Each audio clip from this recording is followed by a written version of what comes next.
morning friends, I am Dr. Venkat, Associate Professor, Department of Civil Engineering, Gayatri Vidya Parishad College of Engineering, Autonomous, Visakhapatnam.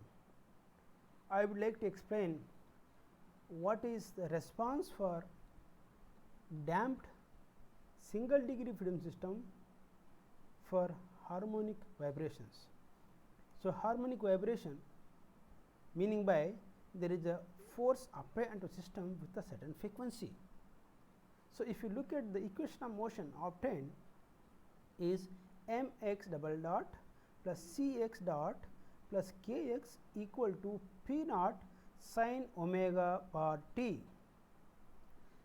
So, because of damping present in the system, we have got a term called cx dot, and because we say harmonic vibrations, there is a forcing term is appearing here, and this is the harmonic, that is sine function, and omega bar is the frequency of that harmonic force. So, this is called the force with a certain frequency applied onto a structure, and the structure has got damping. So, the mathematical model for this system looks like this. So, having spring of stiffness K and dashpot with a damping coefficient of C, and the applied force is P naught sin omega bar t. As I said, sin means is a harmonic, P is the maximum amplitude of the force, and omega bar t is the frequency of that force. So, because x is having single degree of freedom, this is for the single degree of freedom system. So, for this system, when you want to solve the response for system, I need to know what are the initial conditions. The initial conditions for this system are at time t is equal to 0, displacement equal to 0. That means, initial displacement is 0 and initial velocity is equal to 0, and with this we can try to modify the given equation of motion in the another form by dividing m both side of the equation, and then we know that certain terminologies here, that c by m is nothing but 2 j omega and k by m nothing but omega square, which is natural frequency, and other term remains as it is. Now, this term, this equation can be solved using two ways, taking two solutions. One is a homogeneous solution, second is a particular solution. The homogeneous solution includes the x h of t equal to e power minus j omega t of c1 sin omega dt plus c2 cos omega dt. Now, the terminology, we already know this particular solution as a part of free vibration due to damped system. So, omega d is a damped frequency, and c1 c2 are the constant, can be obtained from initial conditions. So, the other part of solution is a particular solution, which is important solution as a part of a harmonic vibration. This x p of t is equal to g1 sin omega bar t plus g2 cos omega bar t. I hope you remember the similar solution we have assumed for the undamped system of the harmonic vibration also. So, only difference will be the values of g1 g2, the constants of g1 g2 will change in the damped system. So, let us discuss about the particular solution part, and this is assumed solution, which is x p of t, and take a double integration and substitute this x double dot of p into the equation here, and comparing the terms of sine and cos right and left hand side. I am not doing it here for particular purpose. So, what we get, the comparing the sine terms, I get this particular equation, comparing the cos terms, I get this particular equations. So, my aim here is to solve for g1 and g2. So, these are the two constants, because in my assumed solution g1 g2 are the only unknowns. If somehow I can find out this, then my solution is done. So, using the substituting this, I mean solving for the g1 g2.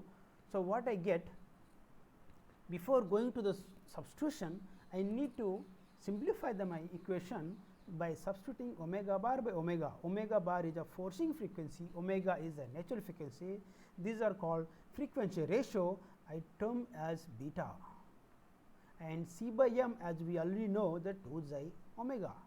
So, taking these two simplified terms, I get G 1 as P naught by k 1 minus beta square whole divided by 1 minus beta square whole square plus 2 xi beta whole square. Then G 2 equal to P naught by k 2 xi minus 2 xi beta by whole divided by 1 minus beta square whole square plus 2 xi beta whole square. So, getting G 1 G 2, going back to the original assumed solution, substituting that, I get the solution. This is particular solution is taking common of P naught by k, because in both terms P naught by k by 1 minus beta square whole square plus 2 xi beta whole square is common, taking it side. So, what we left is the right hand side term, in the next term is 1 minus beta square into sin omega bar t minus 2 xi beta cos omega bar t. So, this is a particular solution, and previously we had the homogeneous solution. Then together the total solution is nothing but, this is your first term is a homogeneous solution, second term is a particular solution. So, the first part solution we also call as transient response, the second term is called steady state response. And as we see, this transient response will die off very soon, which does not appear at all as time progresses. Only steady state response will continue with the structure, and that is the reason we do not worry too much about transient part, as we can see from the plot available here. So, in this solution, what are the unknowns? We have got only C 1 and C 2. That C 1 C 2 can be obtained from initial conditions of initial displacement 0, initial velocity 0, we can get C 1 C 2. Then if we carefully observe the response of the system, displacement plotted on the y axis, time plotted x axis, if you look at the transient response, complete dotted lines, as you see, starting from 2 here, comes down and goes up, and within a second cycle the response gone down, almost become 0 very quickly. Right. Now, if you look at the steady state response, this part starting from the negative side, now because of the transient part, the amplitude will be, this transient part never comes down, continuously goes on, because this is do with your forcing frequency, it has to go with the forcing frequency, right. The total response will be the net effect here. At this part we can see the total response is gone reduced, it is not as much as the steady state response, because my transient part is having some nullifying effect here. So, I have a little response here. As you go along, because my transient is getting reduced, my total response getting increased. As you go to the first cycle, it is almost close to my steady state response.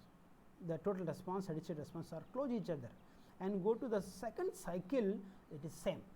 So, within the second cycle, my steady state response and total response are same.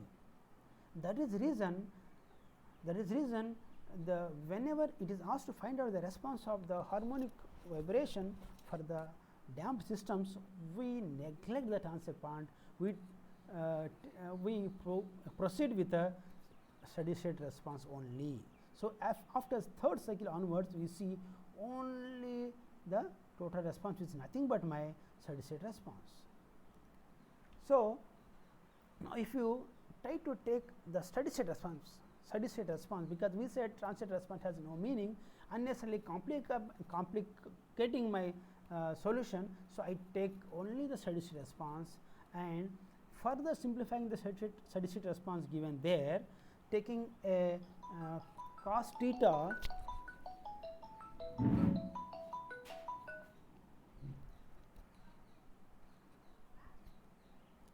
taking a cos theta phi, cos theta is equal to the base is 1 minus beta square, opposite is 2 j beta, the square root is 1 minus beta square whole square plus 2 j beta whole square. So, taking that into consideration, so what we get, that cos phi is nothing but 1 minus beta square whole divided by this hypotenuse, sin phi is equal to 2 j beta by square root of this. So, taking this into account, so I can further simplify the steady state response as x p of t is equal to p naught by k square root by 1 minus beta square whole square plus 2 j beta whole square cos of omega bar t minus phi. This phi is nothing but my phase lag. The phase lag means the lag time difference between the force versus the system response. The force system response, this is a phase lag. So, we can say tan phi equal to 2 j beta by 1 minus beta square. So, this is the steady state response. The most of the times we will be interested in finding out the maximum amplitude of this steady state response. So, the maximum amplitude of steady state response being this term, which is p naught by k square root of by square root of 1 minus beta square whole square plus 2 j beta whole square. Now, if you try to plot the, if you look at this one, the p naught by k is also called static response. So, this dynamic response to the static response is called dynamic amplification factor. This p naught by k is static response. So, when you bring this term this side, becomes R d by x s t, which is dynamic amplification factor, which is equal to 1 by square root of 1 minus beta square whole square plus 2 zeta beta whole square. So, if you try to plot this dynamic amplification factor against beta, and that too this is for 30% damping. If the damping is not present, this will go to infinite at a value of beta is equal to 1, that is frequency ratio equal to 1. The frequency ratio 1 means omega bar by omega equal to 1, that means omega bar equal to omega, which is resonance conditions. At a resonance condition, the frequency conditions, the dynamic amplification factor will be very high. Even for this 30% damping, try to understand the amplitude becomes 5 times. So, this is a danger of resonance condition. So, we can see another similar term here in the forcing frequency or force vibration is transmissibility. So, this plot is drawn for 10% of damping. The transmissibility is nothing but the force transmitted to the foundation because of the forcing vibrations. So, at a frequency ratio of 1, as the frequency ratio is 0, the transmissibility is 1. As you go, as increase the frequency ratio, it is increasing. So, from that, after 1, so the transmissibility is coming down.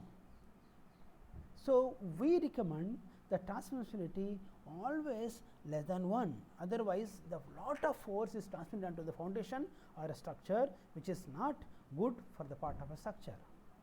So, transmissibility is less than 1 is always recommended. The force transmitting onto the foundation will be less, that requires a more and more damping, or you keep the frequency ratio more than 2, is recommended to have at least around of more than root 2. So, if you carefully see the two different parts of responses, that this is transient part which is having vibrations, it is dying off slowly, and if you look at the total response, this because of this vibration in the beginning very high, there is little disturbance in the beginning, but as you go on, there will the steady state and the total response is same. That means, the finally what is guiding here is a steady state response. Thank you.